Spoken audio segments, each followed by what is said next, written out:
I'll wait here, Al. I'll hold down the fort. I'll be with you in spirit every step of the way, Al. Locking the door now.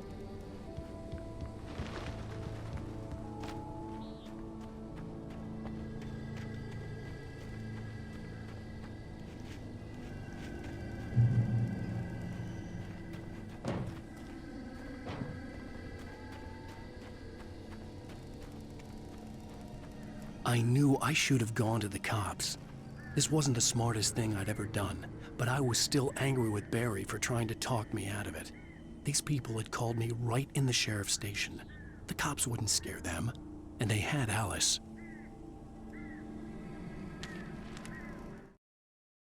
Barry had never gotten along with Alice, but he knew Alan loved her with an almost frightening intensity. And now something had happened to Alice. And here was Al armed with a gun and saying things people got put in padded cells for. It was as if his friend had experienced a massive psychotic episode and was now totally disconnected from reality. It scared the shit out of Barry. Barry had the keys to the car he rented. It wasn't a long walk to the visitor center, and it wouldn't be any use to me in the forest.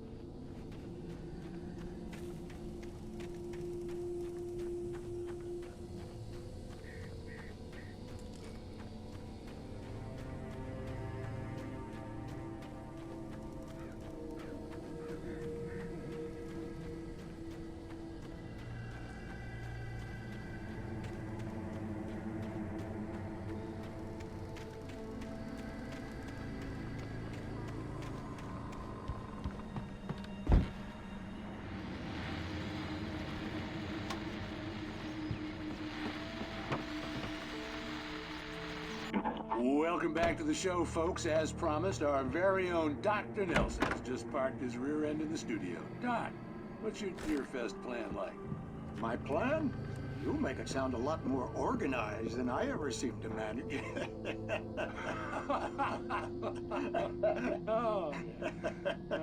No plan, really. Just taking the atmosphere. I'm getting a little too rickety to do much more than that, you know. Oh, tell me about it. No sack race for us older gentlemen, huh? Yes, exactly, Pat. But I'm going to check out the parade, of course. And I'll be one of the pie contest judges, too.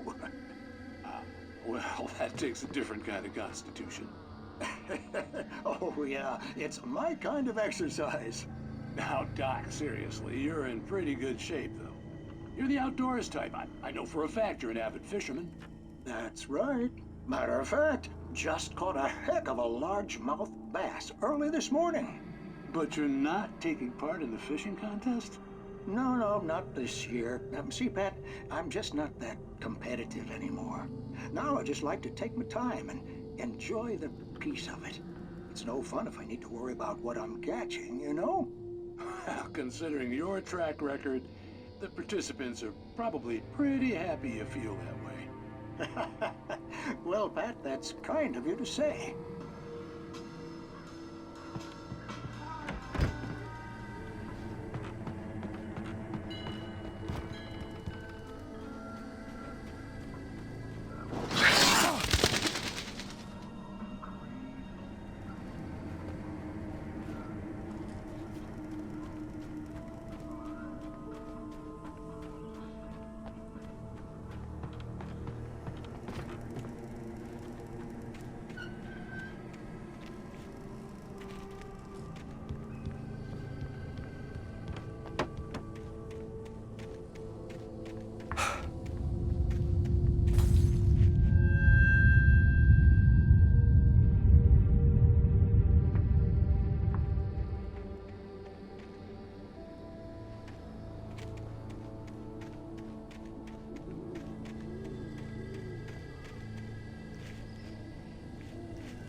cancer and cure of civilization.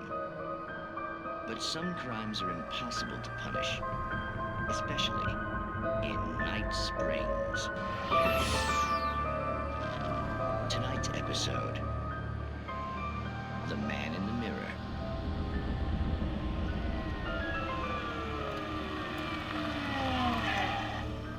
He's inside, Agent. He's a weird one. So, you're confessing to killing that guy, huh? Why? Had it coming? Yeah, but why would you do that? I mean, you're a nice guy. Normal.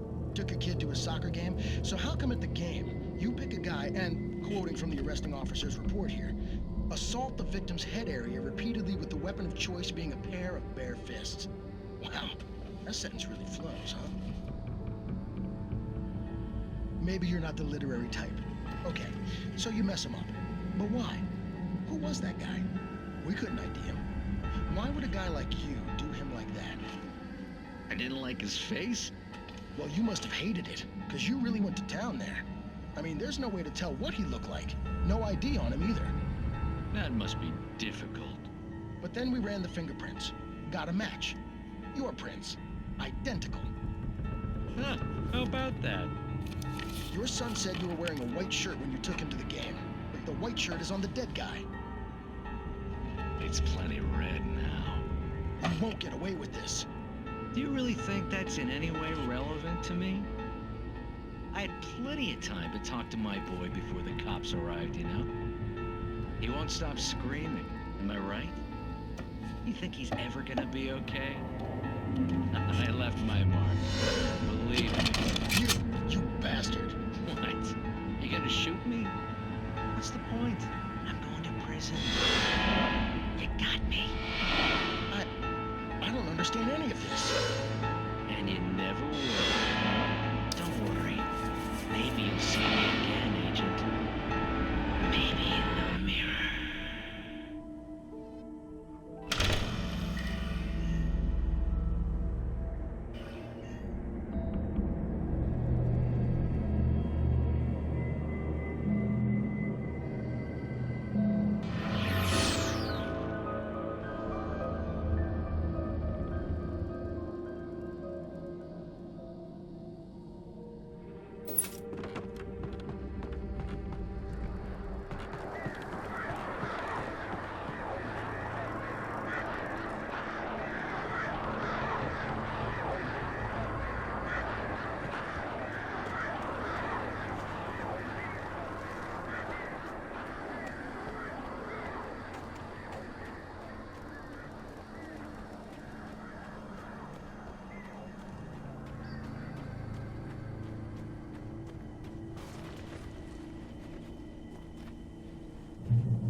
The air in the visitor center was heavy with an awful smell, as if some rotten drowned thing had crawled up from its grave.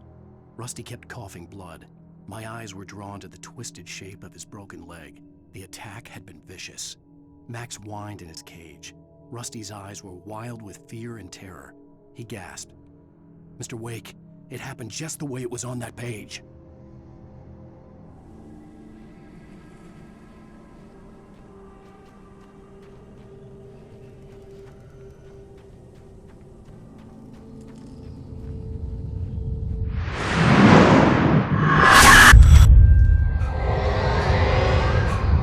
Vision left me weak.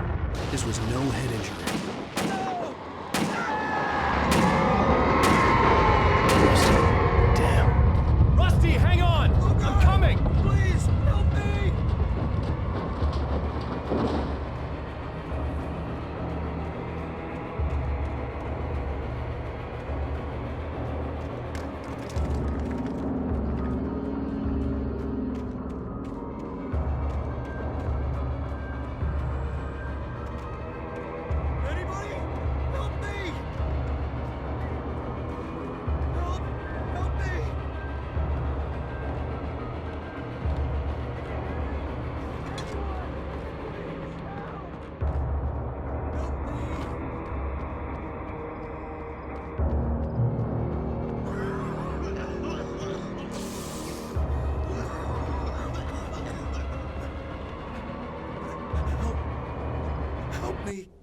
Hello? Back here. Mr. Wake? Oh, hell. It happened just the way it was on that page. I found. Came true. It knew. So dark. It'll come back for me. You must... The lights. In the office. I have the key. Okay, Rusty. Hang on. I'll be right back. Whatever did this couldn't be far. Rusty had found a page from the manuscript. It would help me understand what had happened.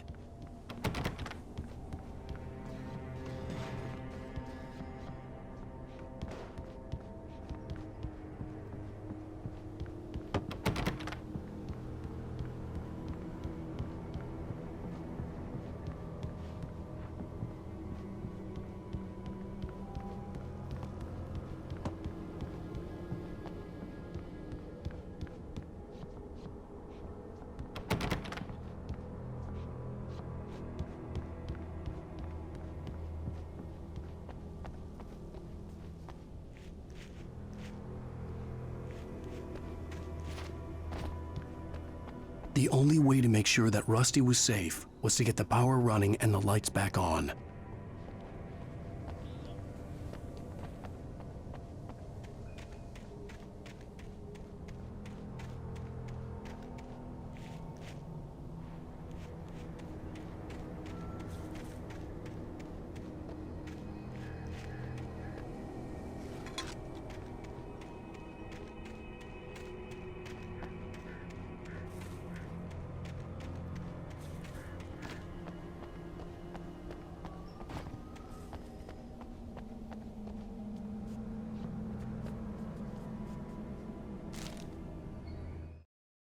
The visitor center was sturdy, but the impact turned the front of the building into splinters.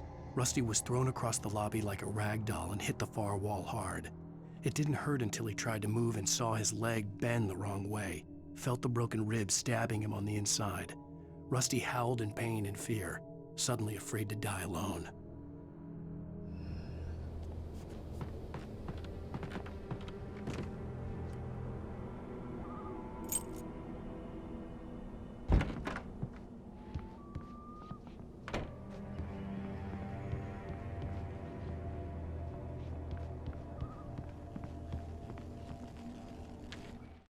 At the last instant, I changed direction and threw myself down. The axe splintered the trunk of a tree. I stumbled into the pool of bright light. My lungs burned. I was too exhausted to move. I tensed as I waited for the killing blow, but it never came. I raised my head. Nothing moved in the darkness beyond. For the moment, bathed in the cold light, I was safe.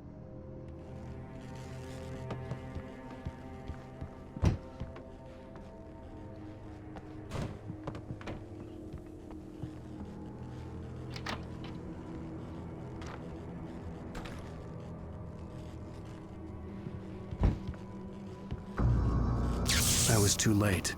Someone had destroyed the circuit breaker. There was no way to get the lights back on.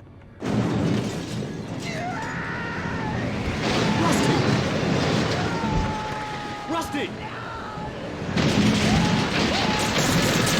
The ground was covered with oily patches that looked like liquid darkness.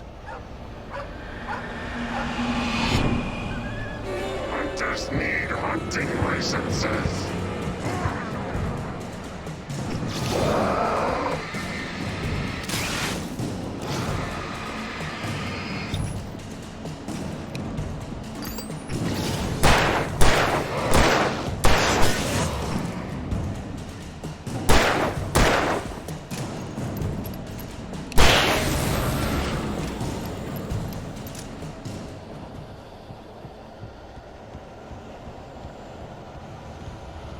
Something had torn a mammoth-sized hole in the wall. Please don't feed the animals.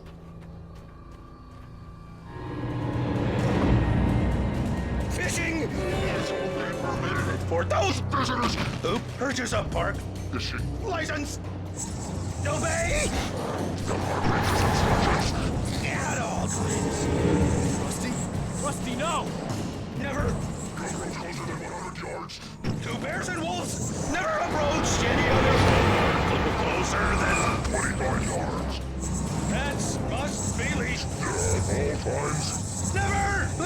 cat unattended. It is Against the law. to remove any Rose.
Rocks.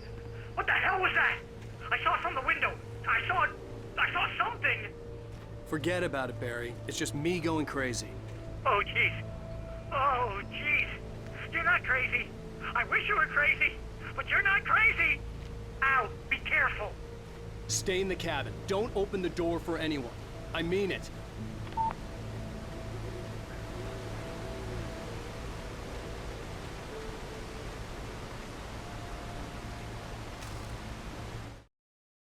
In that last instant of consciousness, Rusty thought about Rose.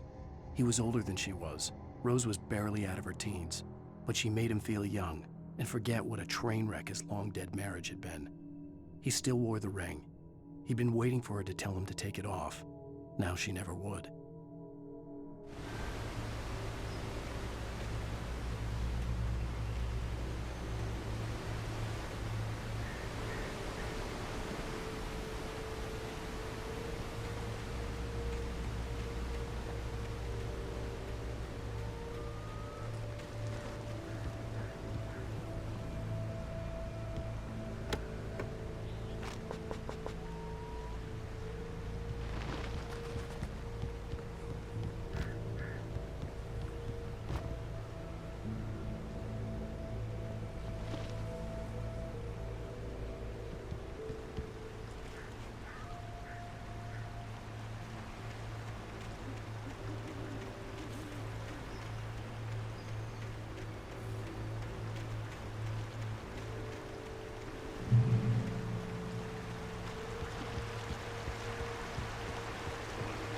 Lover's Peak was at the far end of the nature trail.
Nobody in Bright Falls seemed to know where Al was, but Rose, the waitress at the diner, had seen him. From what Barry could tell, Al pretty much fell off the face of the earth when he left the diner. Rose was just the kind of fan that Al hated, but she really tried to help. She was smart too, knew a lot about what was going on in the town, knew a lot about Al, even knew who Barry was. Barry liked her. That was no big surprise. When it came to women, Barry and Al rarely saw eye to eye.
I turned the corner, afraid of what the flashlight's beam might reveal. Suddenly, a roughly painted symbol of a torch glowed in the light. Behind it, hidden by a rock, sat a battered metal trunk. It was here for a reason, packed with supplies, batteries, flares, ammo, things you need to make it through the darkness of the night. Something left behind by someone who knew what I knew, and more.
Agent Nightingale didn't want to be in Bright Falls. These little communities revolted him, and he didn't like the trees or the coffee. He now knew that impossible horrors lurked behind the storefronts and smiles. He desperately wanted to turn the car around and just drive until he passed out or ran out of road and booze. But he had a job to do. He had a rider to catch, at any cost.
We gotta get moving. More of them coming.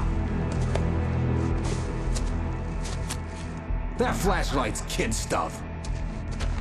The flares will keep the bastards away.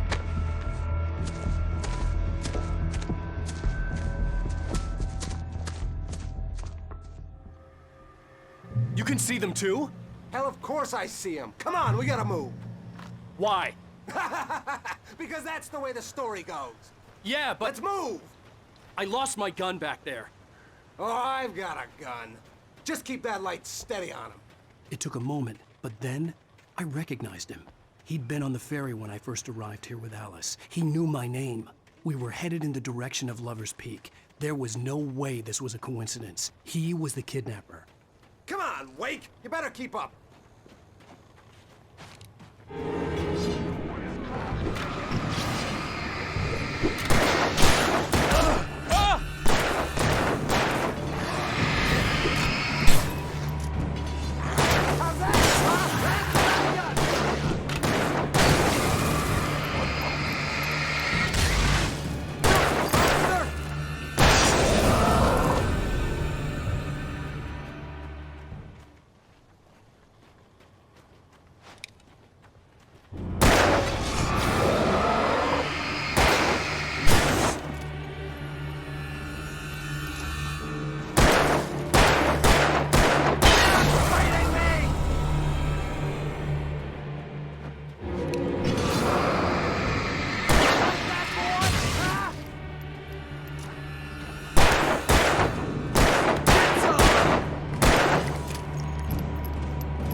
Right up these stairs, Wake.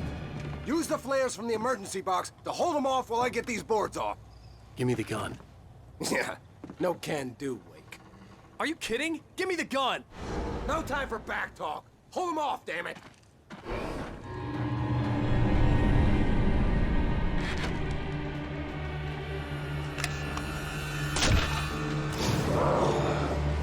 Just a little longer. Scare them off.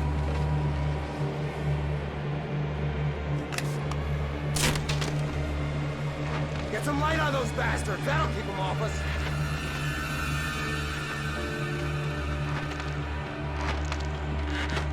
Just a little longer. I almost got it.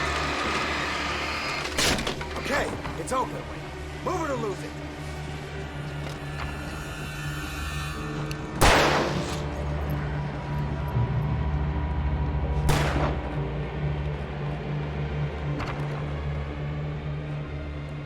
Better get ready.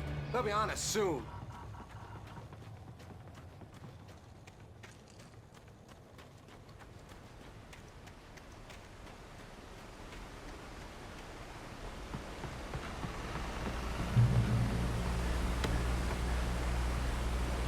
Wake. The last stand. There's more flares here. Get ready. We fight them as long as they keep coming. Give me the goddamn gun! They're coming! That's not how this goes. Get with the program, Wake. Nailed you!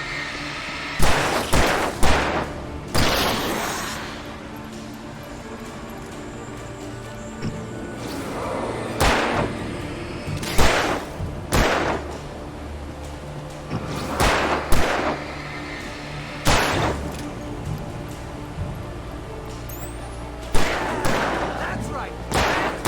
You just keep...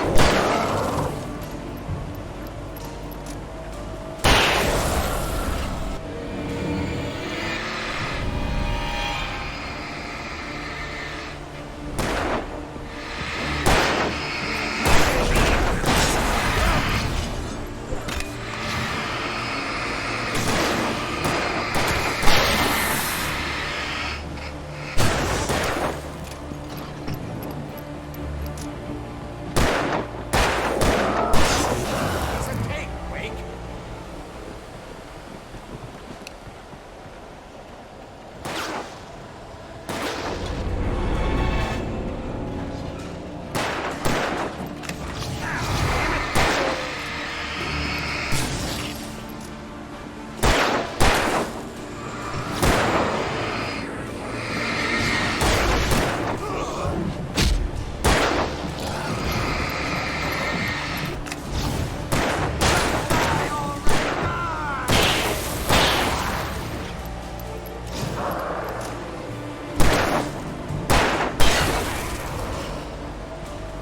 Moving!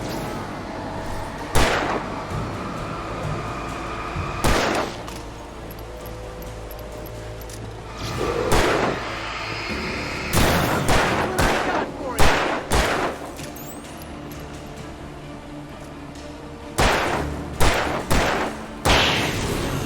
See? Nothing to it.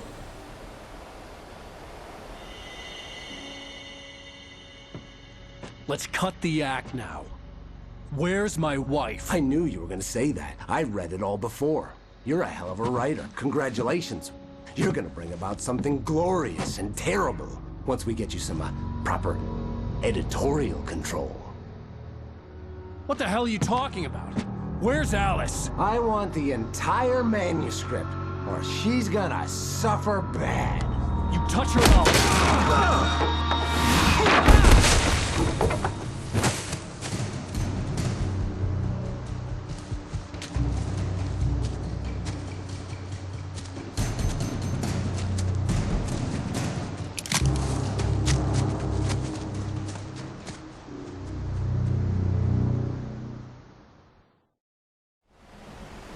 You're gonna give me the manuscript or you'll be sorry!